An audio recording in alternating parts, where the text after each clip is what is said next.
അസ്സലാമു അലൈക്കും വറഹ്മത്തുള്ള. പ്രിയപ്പെട്ട സഹോദരന്മാരെ, അഹ്ലുസുന്നത്തി വൽ ജമാഅത്തിൻ്റെ പ്രവർത്തകരെ, സംസാരിക്കുന്നത് വടശ്ശേരി ഹസൻ മുസ്ലിയാരാണ്. നാളെ നാം ഒരു ചരിത്ര സമരത്തിന് തുടക്കം കുറിക്കുകയാണ്.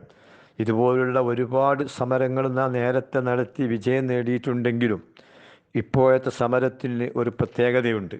അഥവാ നാളെ രാവിലെ 10 മണിക്ക് കാലിക്കറ്റ് എയർപോർട്ടിലേക്കാണ് കേരള മുസ്ലിം ജമാഅത്ത് സംസ്ഥാന കമ്മിറ്റി മാർച്ച് പ്രഖ്യാപിച്ചിരിക്കുന്നത്. കാലങ്ങളായി മലബാർ ജനങ്ങളെ തീർത്തും അവഗണിക്കുകയാണ് കേന്ദ്ര ഗവൺമെൻറ്. ഒരു എയർപോർട്ടിനോടുള്ള അവഗണന ഒരു സമുദായത്തോടും ഒരു സമൂഹത്തോടും ഒരു ദേശത്തോടുമുള്ള അവഗണനയായി മാറിയിരിക്കുന്നു. നമ്മുടെ കേരളത്തിൽ നിന്ന് 3 എയർപോർട്ടിൽ നിന്ന് ഹജ്ജിന് പോകാൻ സൗകര്യമുണ്ട്.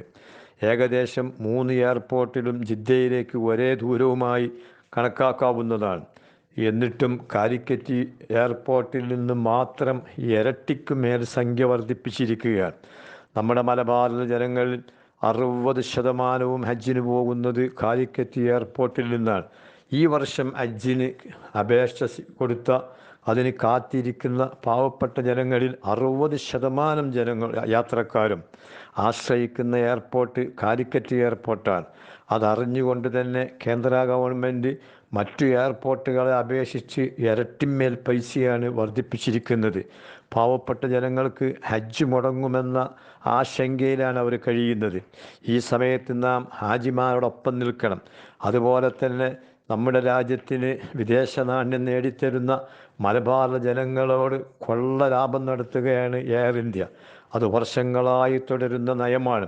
അതിപ്പോൾ ഹാജിമാരെന്ന് പറഞ്ഞാൽ വളരെ പാവപ്പെട്ടവരാണ്. ജീവിതത്തിൽ ഒരിക്കൽ അള്ളാഹുവിൻ്റെ കഅബ കാണുക, മുത്തുനബിയുടെ റൗള ഷരീഫ് സന്ദർശിക്കുക, മറ്റ് പുണ്യസ്ഥലങ്ങൾ സിയാറത്ത് ചെയ്യുക, ജീവിതത്തിൽ ഒരു പ്രാവശ്യം നിർബന്ധമായ ഹജ്ജ് ഉംറ അത് എങ്ങനെയെങ്കിലും ചെയ്തു തീർക്കുക എന്ന ലക്ഷ്യം വെച്ചുകൊണ്ട് കാലങ്ങളായി പൈസകൾ സ്വരൂപിച്ചാണ് ഇതിനുള്ള ഭാരിച്ച ചെലവ് ഹാജിമാരുണ്ടാക്കിയെടുക്കുന്നത്. ഇപ്പോൾ ഈ വർഷം ഹജ്ജിന് പോകാമെന്നൊരു ഏകദേശ ധാരണയാകുമ്പോഴാണ് കൊള്ള ലാഭത്തിന് വേണ്ടി ടാറ്റ കമ്പനിയുടെ എയർ ഇന്ത്യ നമ്മുടെ ഹാജിമാർക്ക് മീതെ ഇടിത്തി വീഴ്ത്തിയിരിക്കുന്നത്.